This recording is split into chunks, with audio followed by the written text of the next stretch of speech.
we introduce you to a candidate who may be in it begrudgingly.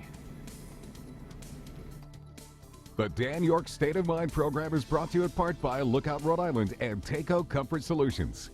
Rhue Reis is back in the ball game, running against Jim Langevin, which is the 2nd District Congress. For those of you scoring at home, half of you watching this show, or at least a portion of you, live there, so you should know that.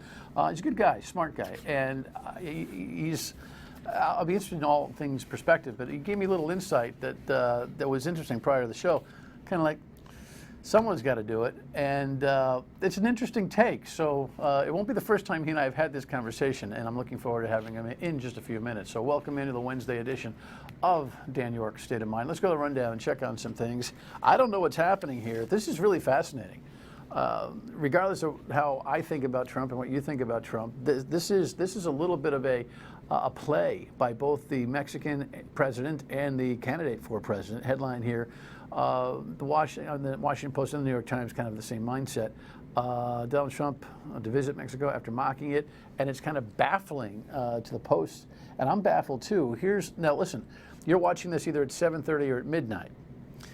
By 7:30, you know we record the program daily in the early afternoon, so he's with the Mexican president as we speak. I don't know how that whole thing is going, so this is kind of like check to see if I was right, even though I'm not going to make major predictions here. And then if you're watching at midnight, you may have already seen the big immigration speech. We'll talk about that in a second. But roll CBS's take on this. Donald Trump is headed to Mexico to meet with Mexican President Enrique Peña Nieto. President Peña extended an invitation to the Republican nominee and explained why. I believe in dialogue to promote Mexico's interest and to protect Mexicans. Many Mexicans are not happy about Trump's visit. Former First Lady Margarita Zavala tweeted, although they have invited you, no, you are not welcome. Mussolini, así llegó Hitler. Peña has been an outspoken critic of Trump, comparing him to Mussolini and Hitler. He says Mexico will not renegotiate NAFTA or pay to build Trump's wall. Big speech on immigration. Trump is scheduled to clarify his stance on immigration tonight in Phoenix after softening his rhetoric about deportation forces rounding up America's 11 million undocumented immigrants. Hillary Clinton is back on the campaign trail after spending most of last week fundraising. She's speaking to veterans at the American Legion convention in Cincinnati. The State Department now says some of the emails the FBI recovered from her private email server contain approximately 30 documents that may be related to the Benghazi attack that killed 4 Americans. The FBI is expected to publicly release notes from its investigation of Hillary Clinton's private email server. Yeah, this email thing is never going to go away. Even if she's elected, it's never going to go away. It's going to be a chronic thing for her to deal with. These 30 emails may or may not show you something else in the conversation, but unless it's a magnificent development, it probably won't hurt her very unfavorable ratings anymore yet. But going back to the presidency, or President Peña Nieto and Trump, here's my guess. Now, you already know if it's true, most likely. Is there a chance that the Mexican president is sucker punching him? Is there a chance that he's coming in and the Mexican president, whose favorability ratings are in the dumper himself, is just looking to square off and knocking him on the jaw? More or less, have a meeting and come back to the 130 million people in Mexico and say, hey, by the way, I told this guy what up. The art of the deal, the big negotiator, we'll see. I have no idea. Maybe they hug and kiss and agree that they've got some common ground and blah, blah, blah, blah, blah. I don't get it. I don't get it. As far as Trump going over there, he's making all sorts of news. He's owning the news cycle right now. There's no doubt about that. And the immigration speech, you'd think this is, the State of the Union, for heaven's sake, the way the media is playing this thing up. So we'll see. Crazy. Life's a highway. Life is a highway. Lexi said, are you going to sing? Who sang that? Tom Cochran. Who? Tom Cochran. Tom Cochran? Yeah. I knew that. Or Rascal Flatts. Oh, Rascal Flatts. I didn't know that. Anyway, this highway should be dominating public discourse, and it really isn't right now, since the $175 million that the local state DOT was looking for from the feds went, they're kind of back to scratch trying to figure out what the 610 connector is all about. You got a headline here, of course. In Providence, they had a workshop last night at the Ace Elementary School where people were kind of, coming up with their own ideas on how to eventually fix this road. Let me make this point. The Roadworks program still has some level of confidence, meaning the governor, and I guess the House Speaker to a certain extent, feel like there's $400 million ample to be able to fix the 610 connector.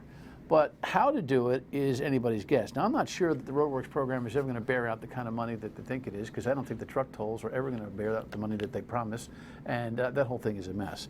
But there's a point here. Providence had a meeting to kind of come up with an idea to send to the DOT. For those of you in the suburbs, not in Providence, but who use the 610 connector on a perpetual basis, you better get involved in the public discussion too. This is state taxpayer and federal taxpayer money, and you have as much ownership in this conversation as anybody else. Don't be left holding the bag, not participating. All right, speaking of participating, there was a pretty good crowd at the North Providence High School last night. Front page of the Journal shows an interesting headline. By the way, this reporter, I don't know, I haven't met her, but she's got trouble counting people. She said, about 100 people showed up. Well, I don't know what the capacity of the gym is or the auditorium, but whatever the capacity is, it was a capacity. Yeah, there were some empty seats, but there were a lot of people standing around. I went, I watched. I guess in preparation for a conversation I'm going to have with both those candidates on the radio coming up this Friday at 3 p.m. live. That's a couple of days from now. We're also efforting to get them in here. We have a commitment from the mayor. We don't have a commitment from Ms. Catanzaro yet, the counselor who's facing off against the mayor. But interestingly enough, I mean, they had a good raucous debate. Both of them handled themselves pretty well. The crowd was very engaged. It was local politics at its best, but at its worst, look at this picture. Reporter Bill Rapley snapped this photo, and if you did an FBI intrinsic check, you could see me on the left shoulder of that woman who's walking towards you. But she was the only woman walking in. There were dozens who walked out as soon as the Q&A was over and Charlie Lombardi was giving his final statement. It was as rude a thing as I've ever seen. Now, I get trying to get out. Kevin, you one of those guys who leaves the ball game early? No. No. I get the ball game leaving early people because the parking lot is such a pressure cooker for them. But for heaven's sake, really, people in North Providence, step up your game, please. Comport yourselves in a little nicer fashion. And then this, speaking of Kev, this is his man crush. It's true. Especially now that he's got this hair. I think, if we start talking about the haircut, this thing is a little bit dicey. So let's not talk about it. Although the haircut's very nice. I'm comfortable enough with my own sexuality to say that Mr. Brady looks just fine there. Actually, he looks like he looks like the guy in the movie that my daughter keeps making me watch all the time. What's the movie? That's the series. The kid. The kid with the glasses, the Harry Potter. Doesn't he look like Harry Potter a little bit? Sort of? Without the, okay, sorry. Tom, effective now, I guess, can't communicate at all with the team.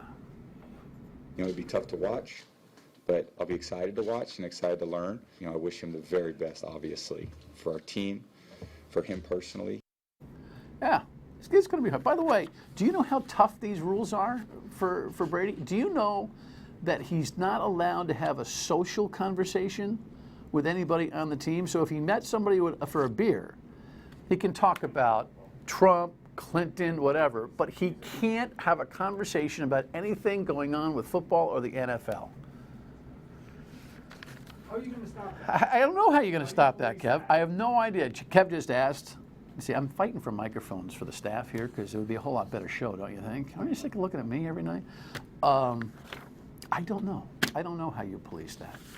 You talk to Jimmy about the game the night after. What's he going to do? Rat to the NFL? That he actually said, "Hey, listen, maybe you want to take a 3-step drop, not a 2."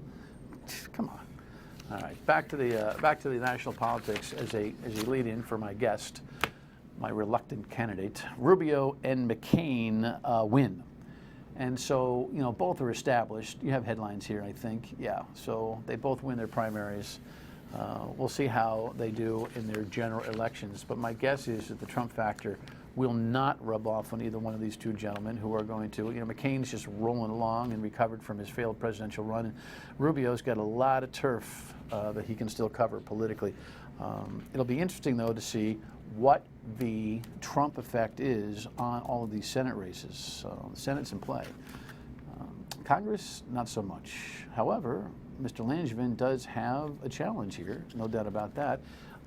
Jim is opposed from the left and the right. In fact, he's got a couple of Democrats running against him, and a guy who just will sit and wait for the contest in November is back. Mr. Reis, nice to see you. Nice to see you too. You are the reluctant candidate. Reluctant candidate. Yeah. For months I anticipated that somebody else, and I'm not going to give any names, but that there were several people who were talking about getting into the race, and so I was sitting back and somewhat happy about this.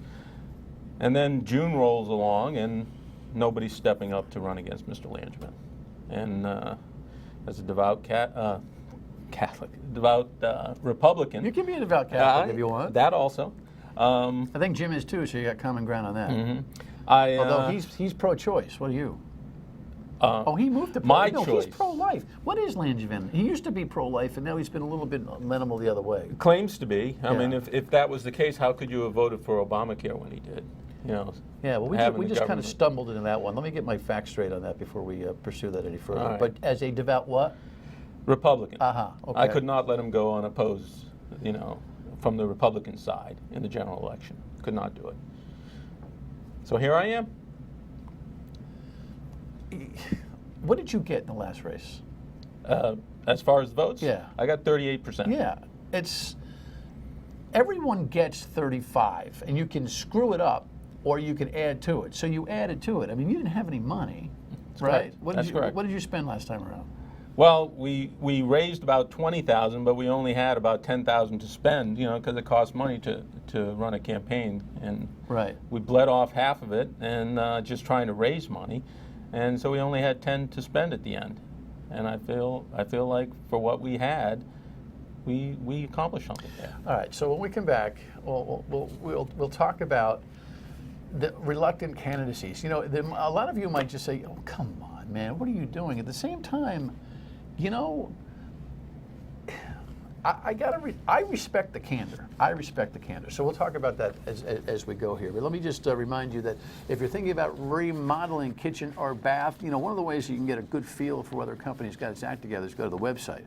At Cumberland Kitchen and Bath Design Center, they've got their website at cumberlandkitchen.com, and there you will see before and after photos that will make you feel pretty good about the changes that you are dreaming about. Then you have your designer come meet you on a no-charge basis and come up with a plan, and before you know it, you'll have your project on time and on budget, like mine was. All happy. The family be all happy. Check them out, cumberlandkitchen.com. Mendon Road in Cumberland. Be right back with the candidate, reluctantly. Stay. Welcome back. Rhue Reis is a candidate for Congress, 2nd District, running against the longtime incumbent Jim Langevin. And I don't want to dwell on this reluctancy, because you have very serious thoughts about the issues, or you wouldn't be in the race. So Obviously. I don't want to get this.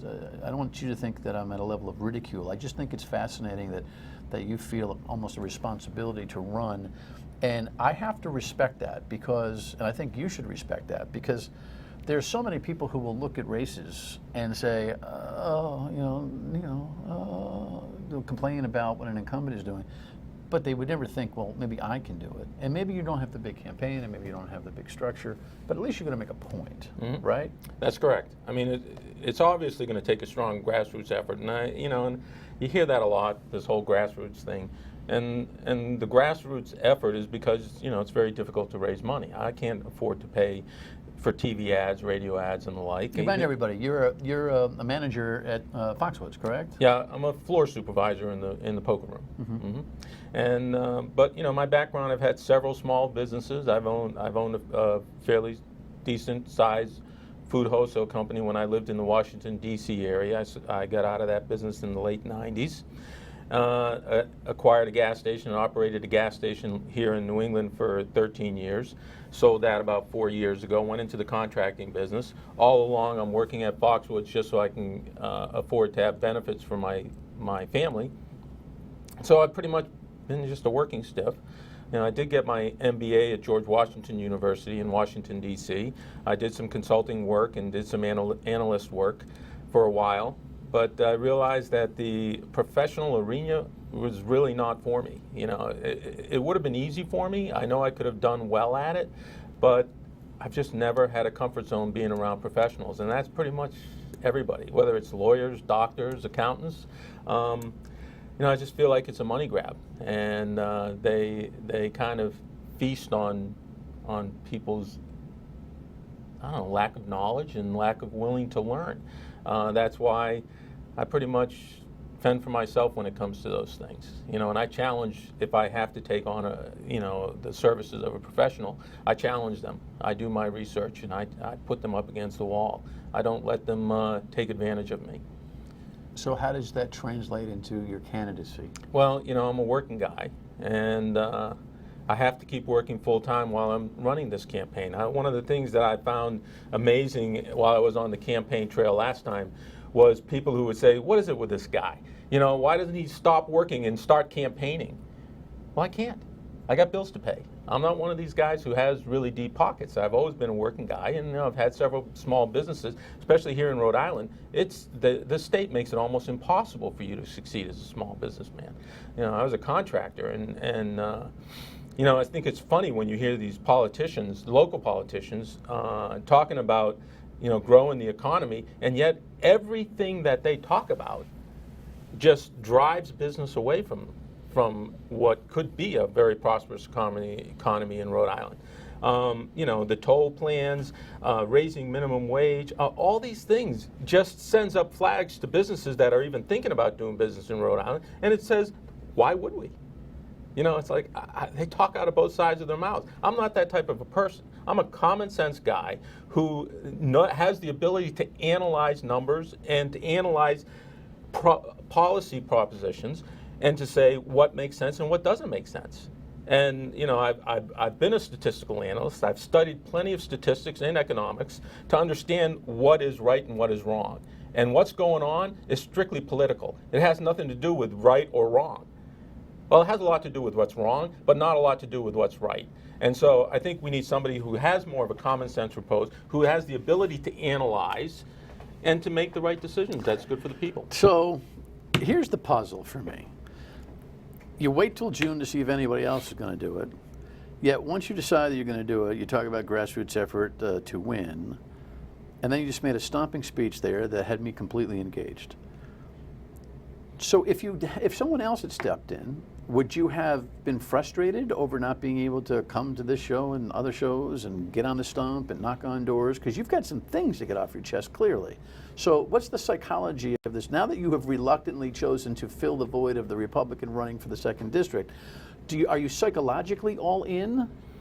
Well, it's an interesting question, isn't it? It sure is. And one of the things, it's been very difficult for me. I moved last year. I'm no longer living in North Kingstown. I now live in Richmond. And I bought a house that needed some work. And so I've been working on the house, trying to keep the wife happy. And I've been working all my hours at Foxwoods. But over the last couple of years, I've saved all my time off. This is one of the things people don't understand. They say, oh, why didn't you just dig into your pocket and pay for this campaign? Well, I can't afford it. And so what I have done is I've sacrificed all my time off. I haven't taken any time off since the last election. I have all my vacation time, all my sick time, so that I could jam it into these last 2 months of the campaign. And that's, there's a sacrifice that you So make. if someone had stepped in June and you didn't have to, I would have taken a lot of time off. You would have had a long vacation. I would have had one awesome vacation. Yeah, my wife and I would have taken a month off and really enjoyed it. But, I've committed that, and I'm putting it into the race. She's behind me. She thinks it's a good thing. And, we're going to go at it really hard. I've got a small staff, all volunteers, because I've told everybody, anybody who's going to work with me and join the staff, nobody's getting paid. Because the campaign can't afford it. You're either committed to trying to get me elected or just, leave it to me. All right. I love this guy. The day I met him 2 years ago, I love this guy. We come back. Is this a legitimate chance to win? We'll get an answer. Stay with us. It's so funny. Lexi made a comment during the break. The likability factor of this candidate, Mr. Reis, is very high. I think you are an engaging guy. Thank you. If you were my neighbor, I would enjoy your company. I mean, this is because you're just so raw. You're just so raw. There's not much. I don't.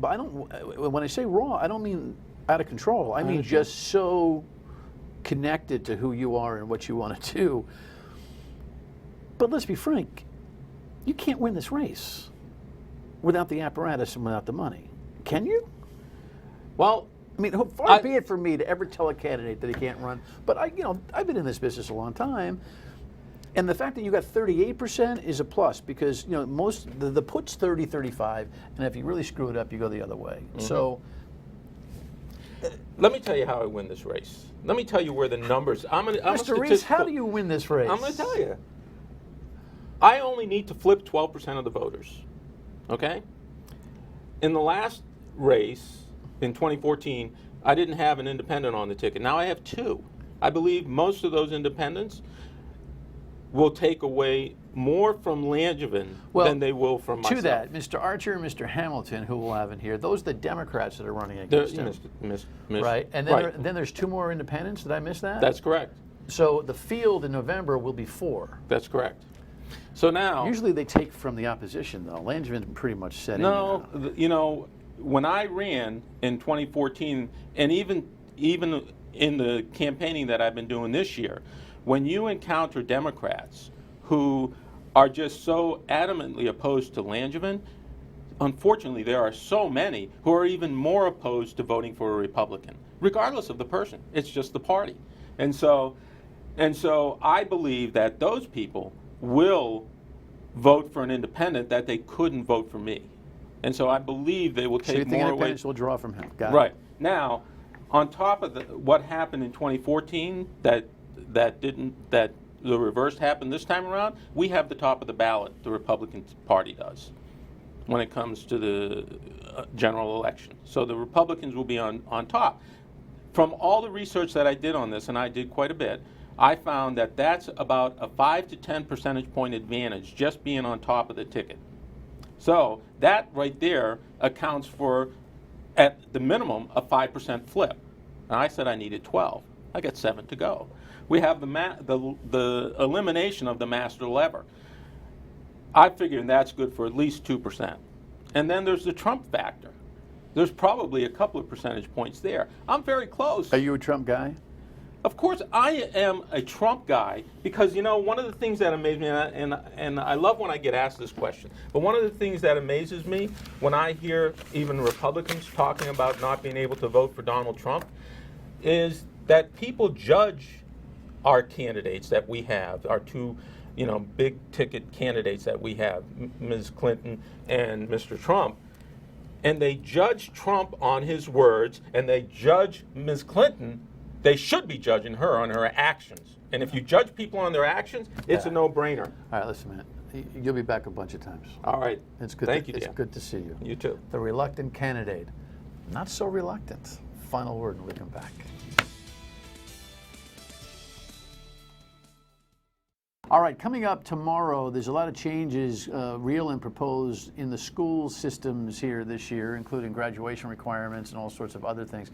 Dan McGowan from WPRI.com and Channel 12 has done a real good piece of work on that, and he will join us tomorrow. We always like having Danny here. And then on Friday, we will have the Warwick North Little League team, coach and a few players to kind of share their experience, which I think ought to be some fun. So stay tuned for that.